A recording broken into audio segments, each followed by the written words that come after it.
인생에서 가장 후회되는 순간이 언제인가요? 제게는 형제들에게 모든 걸 털어놓았던 그때입니다. 2025년 1월, 지금 저는 분당 아파트 거실에 혼자 앉아 있습니다.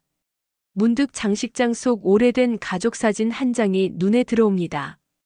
오래전 우리 형제가 아직 어렸을 때, 할아버지 팔순잔치 때 찍은 사진이에요. 5남매가 나란히 서서 환하게 웃고 있네요. 지금은 서로 연락도 끊긴 우리가 그때는 참 행복해 보입니다. 안녕하세요. 24세 입사해서 38년 만에 정년퇴임을 앞둔 김미경입니다. 올해로 62, 대기업 인사팀 임원으로 일하다가 이제 곧 제2의 인생을 시작하려 합니다. 순천이 고향인 저는 5남매 중 넷째입니다. 위로 언니 둘과 오빠 하나, 그리고 아래로 동생 하나 있습니다. 가난했지만 서로를 의지하며 자랐죠. 그래서인지 형제들과는 남다른 추억이 많습니다. 하지만 그 친했던 우리 사이에 어느 순간부터 금이 가기 시작했습니다. 세월이 흐르면서 깨달았습니다. 형제자매가 가까울수록 오히려 지켜야 할 비밀이 있다는 것을. 그리고 그 비밀을 지키지 못했을 때 돌이킬 수 없는 상처가 된다는 것도. 오늘 저는 제 인생에서 가장 뼈아픈 순간들을 들려드리려 합니다. 평범한 회사원으로 5남매의 넷째로 살아오며 깨달은 인생의 진실들입니다. 형제자매에게 절대로 말하지 말아야 할 7가지 비밀. 이야기를 시작하기 전 좋아요와 구독 버튼을 눌러주세요. 오늘 들려드릴 제 경험이 여러분의 형제자매와의 관계에 꼭 도움이 되길 진심으로 바랍니다. 2015년 제 첫 번째 실수는 승진 소식을 전하면서 시작되었습니다. 대기업 인사팀 부장으로 승진하던 날이었죠. 24세 입사해 꼬박 28년을 한 회사에서 보내고 드디어 이룬 성과였습니다. 그날따라 유난히 하늘이 높고 푸르렀습니다. 사무실에 앉아 창 밖을 바라보니 지난 시간들이 주마등처럼 스쳐 지나갔습니다. 고향 순천에서 서울로 올라올 때 월세 단칸방에서 시작해 지금의 분당 아파트까지 참 많은 일들이 있었습니다. 기쁜 마음에 제일 먼저 친정어머니께 전화를 드렸습니다. 막내딸이 부장이 되었다는 소식에 어머니는 연신 고맙다며 오셨습니다. 그런데 마침 큰언니가 어머니 댁에 와 있었나 봅니다. 전화기 너머로 언니 목소리가 들렸고 저는 또 한 번 기쁜 마음에 승진 이야기를 이어갔습니다. 그때 전화로 시작된 이야기가 제 인생을 완전히 바꿔놓을 줄은 몰랐습니다.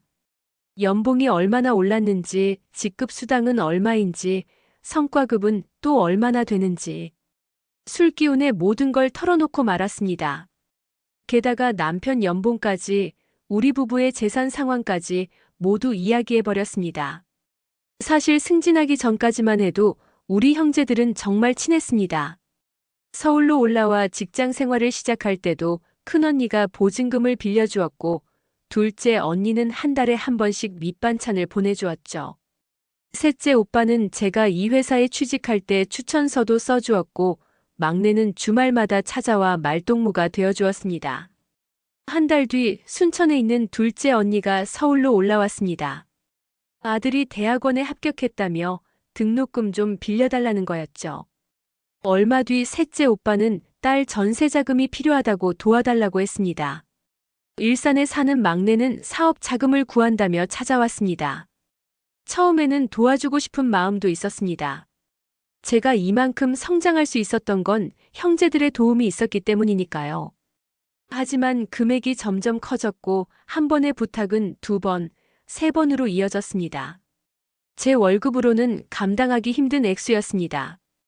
결정적인 사건은 2016년 설날 고향에 내려갔을 때였습니다. 형제들이 모인 자리에서 막내가 술 기운에 불만을 터뜨렸습니다. 큰돈은 안 빌려주면서 승진 자랑은 하고 다녔다나요. 둘째 언니는 월급이 그렇게 많다면서 왜 이렇게 인색하냐고 했고 셋째 오빠는 부장 달더니 사람이 변했다고 했습니다. 그날 이후 저는 명절에 고향에 내려가는 것이 두려워졌습니다. 어머니 앞에서는 아무 일 없는 듯 웃었지만 속으로는 서로를 원망했습니다. 형제들의 눈빛이 달라졌고 통화도 줄어들었습니다.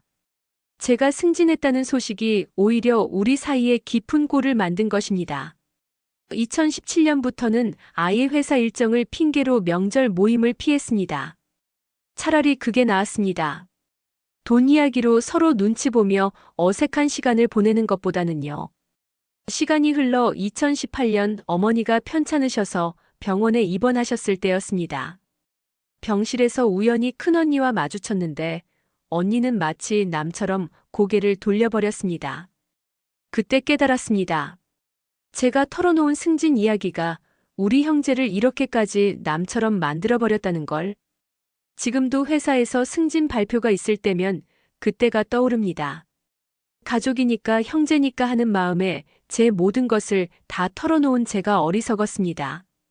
승진과 연봉, 이런 개인적인 정보는 가장 가까운 사이일수록 오히려 지켜야 할 선이라는 걸 그때는 몰랐습니다.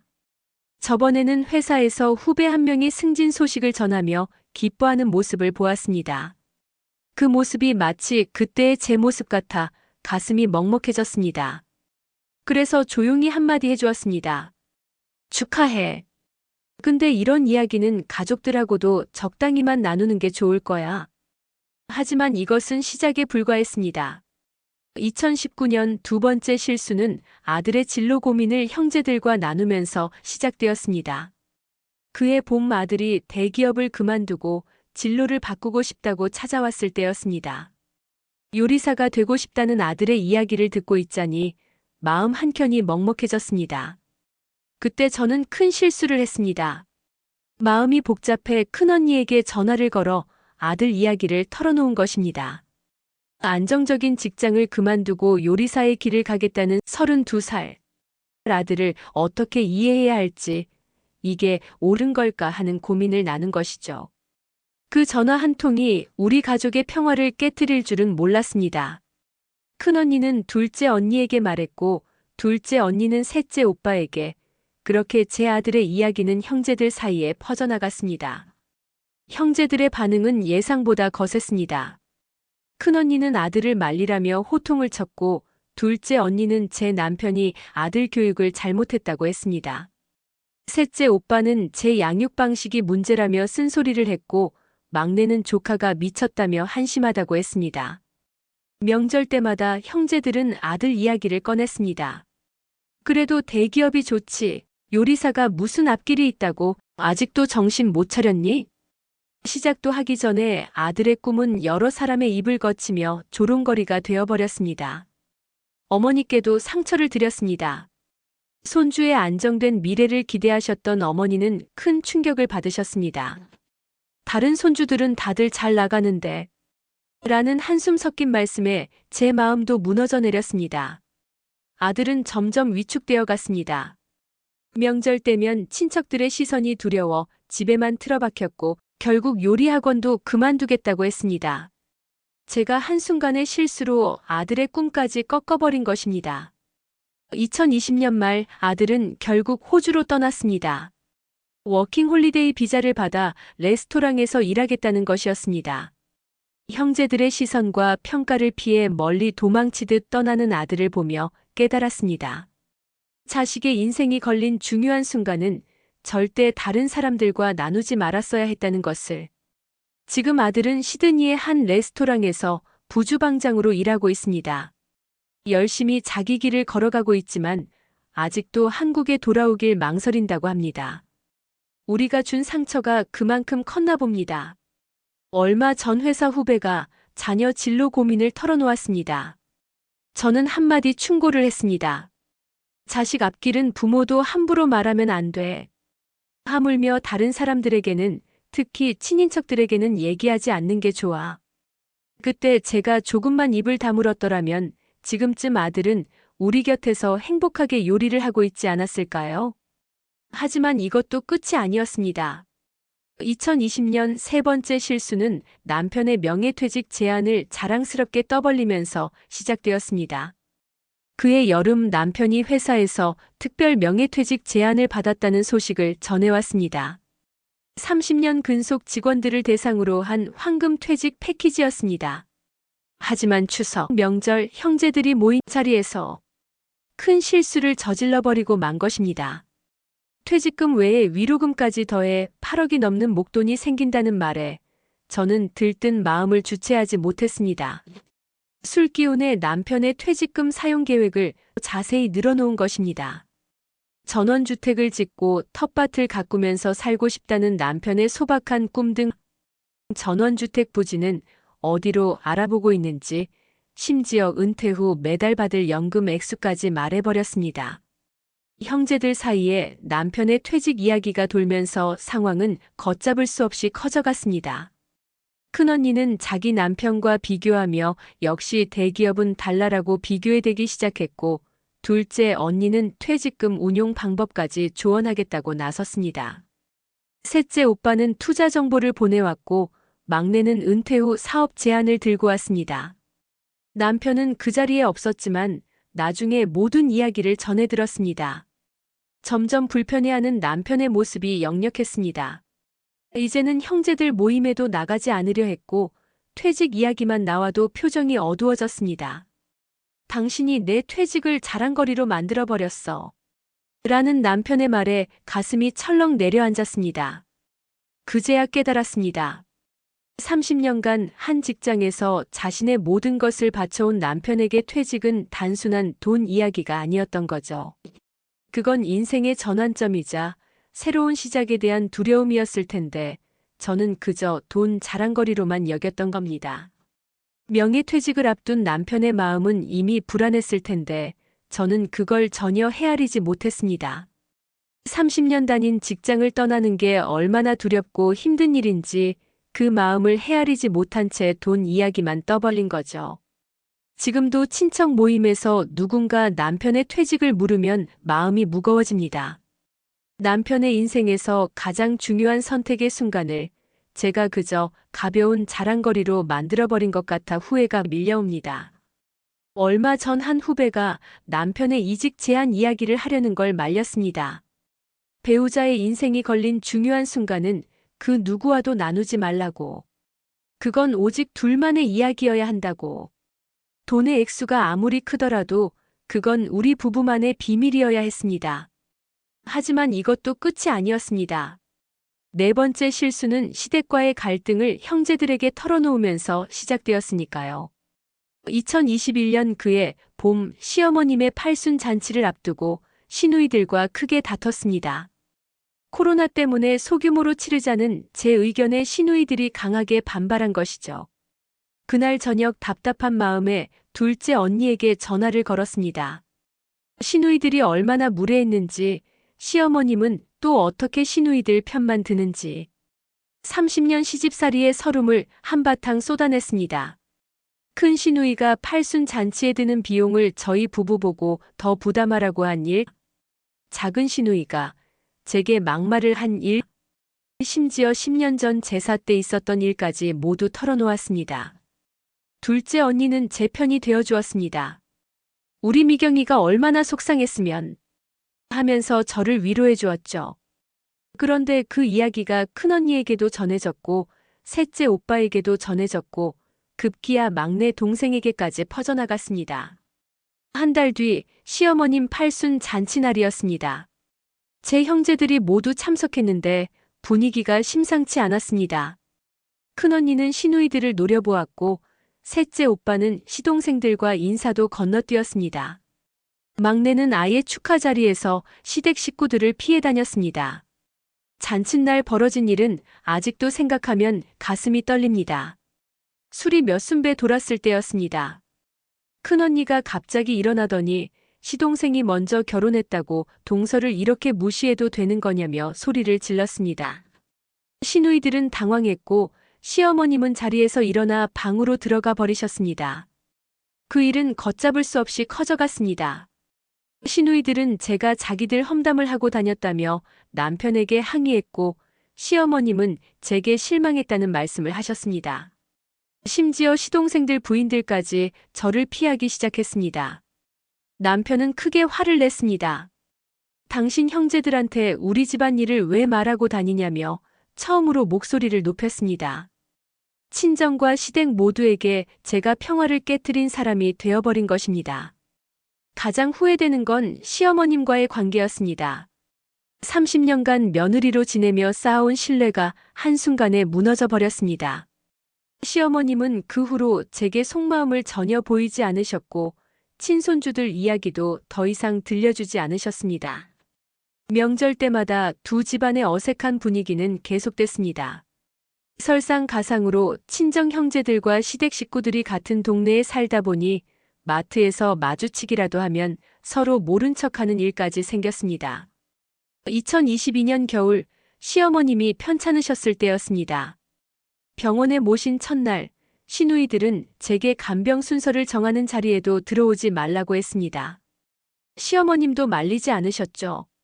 30년 며느리 노릇이 이렇게 허무하게 무너질 수 있다는 걸 그때 처음 알았습니다. 지금도 가끔 그날 밤 둘째 언니에게 전화하지 않았더라면 하는 생각이 듭니다. 시댁과의 갈등은 어떻게든 제가 혼자 사귀고 견뎌야 했던 거였습니다. 친정 형제들에게 하소연한다고 해결될 일도 아니었는데 오히려 더 큰 상처만 만들어냈습니다. 얼마 전 회사 후배가 시댁 이야기를 하려는 걸 제가 먼저 말렸습니다. 시집과 친정은 물과 기름 같은 거라고. 서로 섞으려 하면 할수록 더 큰 갈등만 생긴다고. 한 집안의 이야기는 그 집안에서만 해결해야 한다고 조언했습니다. 제 실수로 두 집안의 30년 평화가 깨져버린 걸 생각하면 아직도 가슴이 미어집니다. 시어머님 팔순 잔치전으로 돌아갈 수만 있다면 그날 저녁 둘째 언니에게 전화하지 말았어야 했는데 2022년 5번째 실수는 아들의 결혼 문제를 형제들과 상의하면서 시작되었습니다.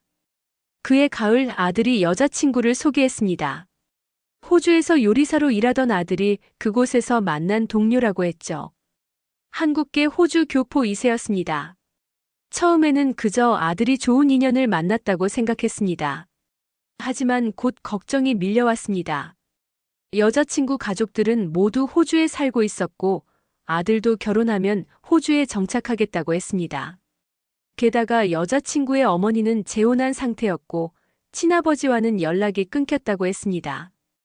고민 끝에 큰언니를 찾아갔습니다.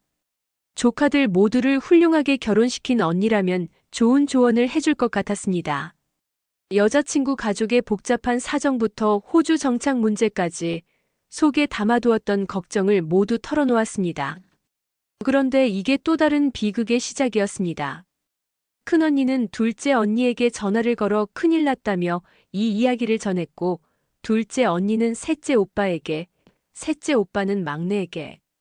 순식간에 아들의 결혼 문제는 온 가족의 뜨거운 토론 주제가 되어버렸습니다. 형제들은 저마다의 의견을 쏟아냈습니다. 큰언니는 재혼한 집안은 안 된다며 극구 반대했고 둘째 언니는 호주에서 살면 너희 노후는 어쩌려고 그러냐며 걱정했습니다. 셋째 오빠는 요리사 와이프라니 그래도 우리 집안에서는 일하며 신분의 차이까지 들먹였고 막내는 아예 조카 인생 망치지 말라고 했습니다. 추석 때였습니다. 형제들이 모인 자리에서 이 이야기가 나왔고 그 자리에 마침 조카들도 있었습니다. 사촌들은 SNS로 우리 아들의 여자친구를 검색하기 시작했고 그녀의 과거 사진들과 게시물들을 캡처해서 돌려보기까지 했습니다. 결국 이 소문은 시댁에까지 퍼졌습니다. 시어머님께서 병원에 입원해 계셨는데 문병 온 시누이들이 이 이야기를 전해 들은 것입니다. 시누이들은 호주 며느리는 안 된다며 극구 반대했고 시어머님은 이제 손주 얼굴도 못 보겠다며 한숨을 쉬셨습니다. 아들은 이 모든 상황을 여자친구에게 숨기려 했지만 SNS로 퍼진 이야기들은 결국 그녀의 귀에도 들어갔습니다. 자신과 자신의 가족에 대한 온갖 말들이 오가고 있다는 것을 알게 된 것입니다. 그날 밤 아들에게서 문자가 왔습니다. 친척들이 정말 너무하네요. 가족의 이기심에 정말 치가 떨립니다. 더 이상 한국에 안 갈 것 같아요. 가슴이 무너져 내렸습니다. 제가 한순간의 실수로 아들의 인생에서 가장 중요한 선택을 망쳐버린 것입니다. 결혼은 두 사람의 일인데 제가 불필요하게 많은 사람들을 끌어들여 그들의 편견과 선입견으로 아들의 행복을 가로막은 거죠. 2023년 초 아들이 호주 시민권을 신청했다는 소식을 전해왔습니다. 더 이상 한국에 돌아올 생각이 없다고. 여자친구와는 결혼식 없이 혼인신고만 하고 살겠다고. 가족들의 축하도 부모의 허락도 없이. 지금도 매일 밤 아들의 사진을 보며 눈물 짓습니다. 머나먼 호주에서 엄마의 실수 때문에 상처받은 아들의 마음을 어떻게 달래야 할지. 제가 입을 다물었더라면, 그저 우리 가족들만 이야기를 나누었더라면 하는 후회가 매일 밤 저를 괴롭힙니다.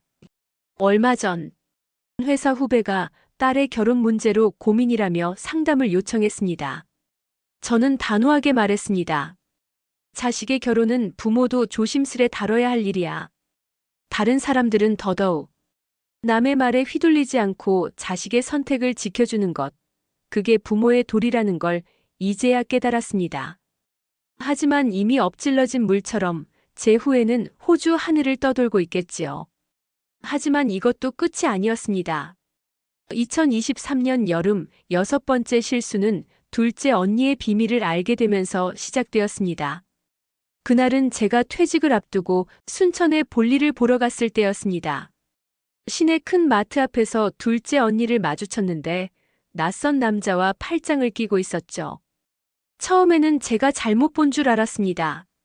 연애 결혼해서 40년 동안 알콩달콩 잘 살던 둘째 언니가, 그것도 남편이 아닌 다른 남자와. 언니도 절 보자마자 얼굴이 하얘졌습니다. 그날 저녁 언니가 찾아왔습니다. 무릎을 꿇으며 이 비밀만은 제발 지켜달라고 했습니다. 알고 보니 2년 전부터 시작된 일이었습니다. 형부가 은퇴하고 우울증이 심해지면서 폭언과 폭력이 시작됐다고 합니다. 그때 만난 사람이 옛 직장 동료였고, 이혼은 생각도 못하고 그저 한 달에 한두 번 만나는 게 위안이 된다고 했습니다. 저는 언니의 비밀을 지키기로 했습니다. 하지만 그게 얼마나 어려운 일인지 그때는 몰랐습니다. 명절 때마다 형부의 폭언이 시작되면 눈물 훔치는 언니를 보며 입술만 깨물어야 했습니다. 큰언니가 둘째네 요새 이상하지 않니? 라고 물어도 모른 척해야 했고, 셋째 오빠가 형수가 밤늦게 나가는 걸 봤다고 해도 아무 말도 하지 못했습니다. 그러다 작년 추석 일이 터지고 말았습니다. 형부가 술에 취해 언니의 전화를 뺏어 보다가 모든 걸 알게 된 것입니다. 형부는 발작적으로 화를 내며 온 가족이 모인 자리에서 언니의 불륜 사실을 폭로했습니다. 순간 멍해졌습니다. 충격에 빠진 다른 형제들 속에서 큰언니가 불쑥 말을 꺼냈습니다. 미경이는 알고 있었지? 둘째랑 제일 가깝다며. 이런 일도 숨기고. 모든 비난이 저를 향했습니다. 막내는 언니가 어떻게 그럴 수 있냐며 오열했고, 셋째 오빠는 동생이 형수 일에 공모했다며 절 손가락질했습니다.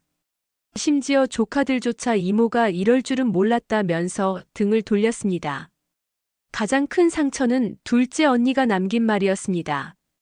형부의 폭로 후 모든 게 들통나자 오히려 저를 원망했습니다. 네가 그때 말렸어야 했는데 동생이면서 왜 가만히 있었어?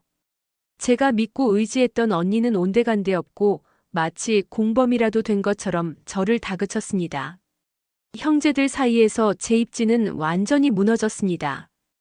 큰언니는 동생이 저런 식으로 비밀을 감췄다면 다른 비밀은 또 얼마나 많을까 의심하기 시작했고, 셋째 오빠는 아예 절 집안 망치는 동생이라고 낙인 찍었습니다. 결국 둘째 언니 부부는 이혼 서류를 쓰게 되었습니다. 40년 부부가 하루아침에 남이 되는 걸 지켜보면서 제가 과연 옳은 선택을 한 걸까 고민했습니다. 언니의 비밀을 알았을 때 다른 형제들과 상의했다면 어쩌면 이혼까지 가지 않았을지도 모릅니다. 지난 겨울 둘째 언니는 고향을 떠나 전주로 이사했습니다. 형부는 술에 의존하며 몸이 더 나빠졌다고 합니다.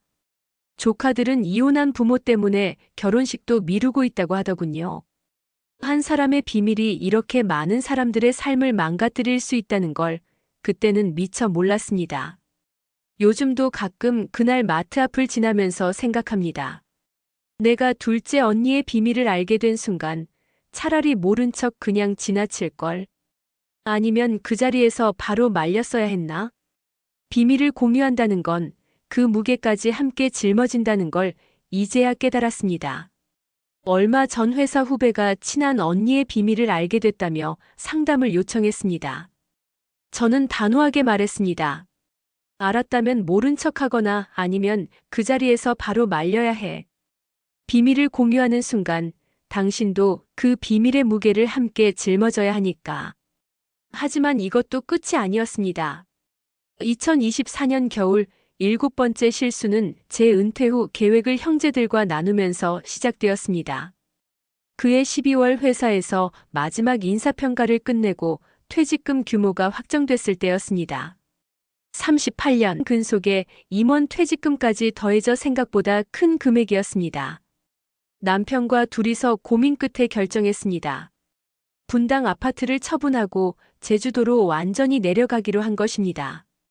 퇴직금으로 땅을 사서 작은 농장을 차리고 도시 생활에 지친 사람들에게 치유의 공간을 제공하는 게 꿈이었습니다. 그동안의 실수를 교훈 삼아 이번만큼은 형제들에게 알리지 말자고 다짐했습니다. 하지만 운명이었을까요? 부동산에 매물로 내놓은 지 이틀 만에 셋째 오빠 아들이 우리 아파트가 매물로 나온 것을 발견했다고 합니다. 순식간에 모든 형제들이 알게 됐습니다. 이번에는 제가 말하지 않았는데도 일이 커져버린 겁니다. 큰언니는 미경이가 무슨 큰돈이 생겼나 보다 했고 둘째 언니는 분당에서 제주도로 간다고 무슨 일 있는 거 아니야? 하며 수군거렸습니다. 가장 큰 문제는 조카들이었습니다. 셋째 오빠의 아들이 우리 아파트를 사겠다고 나선 겁니다. 이모 시세보다 싸게 해주세요. 어차피 친척한테 파실 거잖아요. 그 말을 시작으로 다른 조카들도 하나둘 연락해왔습니다.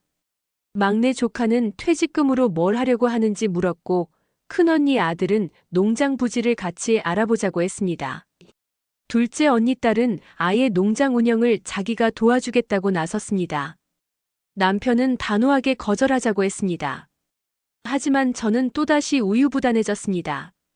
거절하면 섭섭해할 형제들이 걱정됐고 조카들의 순수한 마음도 외면하기 싫었습니다. 결국 조카들과 함께 제주도에 내려가 땅을 보러 다녔습니다. 그런데 이게 또 다른 문제를 만들어냈습니다. 조카들 입에서 나온 말들이 부풀려지고 과장되어 퍼져나간 것입니다. 이모가 100억대 땅을 알아본다더라. 이모네가 대규모 농장을 차린다는데 같은 소문이 돌기 시작했습니다. 설상가상으로 그 소문이 지역 농부들 귀에도 들어갔습니다. 서울 사람들이 땅값 다 올려놓는다며 반발이 심해졌고 심지어 조카가 찍어 올린 사진 때문에 제가 투기 목적으로 땅을 본다는 말까지 나왔습니다. 남편은 크게 화를 냈습니다. 당신 형제들 때문에 우리 꿈이 또 망가지고 있잖아. 맞는 말이었습니다. 조용히 시작하려 했던 제2의 인생이 이렇게 시끄러워질 줄은 몰랐습니다. 결국 농장 계획을 전면 수정해야 했습니다. 애초 생각했던 곳은 포기하고 다른 지역을 알아봐야 했고 규모도 한참 줄여야 했습니다. 조카들의 참여 제안도 모두 거절했습니다. 지금도 형제들과 조카들의 서운함이 느껴집니다. 하지만 이번만큼은 제 선택이 옳았다고 믿습니다. 은퇴 후의 삶은 누구의 간섭도 없이 온전히 우리 부부만의 결정으로 시작해야 했으니까요. 얼마 전 한 후배가 은퇴 계획을 세운다며 조언을 구했습니다. 저는 단호하게 말했습니다. 당신의 꿈이라면 그 누구와도 나누지 마세요. 선의의 관심도 걱정도 조언도. 때론 그것들이 당신의 꿈을 망가뜨릴 수 있으니까요. 2025년 1월 저는 이제 정년퇴임을 앞두고 있습니다. 그리고 이제야 깨달았습니다. 형제자매와 나누지 말아야 할 것들이 있다는 걸. 그것이 좋은 뉴스든 나쁜 소식이든 때로는 침묵이 우리 관계를 지키는 최선이라는 것을. 이제 제 책상 위에는 정년퇴 임식 초대장이 놓여 있습니다. 30년간의 회사 생활을 마무리하는 순간이 다가오고 있네요. 형제들에게도 초대장을 보냈지만 올지 안 올지는 모르겠습니다. 지난 세월 7번의 실수를 되돌아보며 많은 것을 깨달았습니다. 형제란 이름으로 서로의 삶에 지나치게 개입했던 것은 아닐까? 비밀이란 이름으로 서로를 더 아프게 했던 것은 아닐까? 승진 소식에 들떠 임금 인상을 자랑했던 첫 번째 실수, 아들의 진로를 형제들과 나누었던 두 번째 실수, 남편의 명예퇴직 제안을 떠벌렸던 세 번째 실수, 시댁과의 갈등을 하소연했던 네 번째 실수, 아들의 결혼 문제로 아들과의 관계가 멀어지게 된 다섯 번째 실수, 둘째 언니의 비밀을 지키지 못했던 여섯 번째 실수, 그리고 은퇴 후 계획까지 엉망으로 만들어버린 일곱 번째 실수. 이제야 알겠습니다. 가장 가까운 사이일수록 지켜야 할 선이 있다는 것을. 그리고 그 선을 지키는 것이 오히려 형제자매들과의 관계를 지키는 길이라는 것을. 창밖에는 하얀 눈이 내립니다. 정년 퇴임을 하루 앞둔 이 겨울 오후 문득 어릴 적 생각이 납니다.